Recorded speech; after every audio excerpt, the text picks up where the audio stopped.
కార్యకర్తలు లోపల చెప్తున్నారు. మెదక్లో కొంతమంది గుండాలు వాళ్ళ ఇళ్ల నుంచి ఎత్తుకపోయి రైలు పట్టాల దగ్గర తీసుకుపోయి హరీష్ రావు పేరు చెప్పు, మల్లికార్జున గౌడ్ పేరు చెప్పు, లేదంటే మిమ్మల్ని చంపేస్తామని బెదిరించి భయభ్రాంతులకు గురి చేసి మాతో చెప్పించారు, వీడియో తీసుకున్నారు అని చెప్పి పాపం కళ్ళల్లో నీళ్లు పెట్టుకుని ఆ పిల్లలు చెప్తా ఉన్నారు. అంటే మీ గుండాలు ఎత్తుకపోయి మా నాయకులను, మా కార్యకర్తల్ని మా పేర్లు చెప్పండి అని బెదిరిస్తారా? అంటే ఏం చేస్తుంది చట్టం?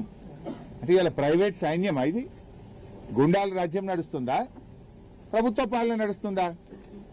శివధర్ రెడ్డి గారు, మీరంటే గౌరవం ఉండే, కానీ గత కొంతకాలంగా ఈ రాష్ట్రంలో జరుగుతున్న పరిణామాలు ఇది పోలీసులకు మచ్చదిస్తున్నారు, పోలీసుల యొక్క విలువ దెబ్బతీస్తున్నారు, చట్టాన్ని యొక్క మీద ప్రజల గౌరవాన్ని దెబ్బతీసే విధంగా మీ చర్యలు ఉన్నాయి.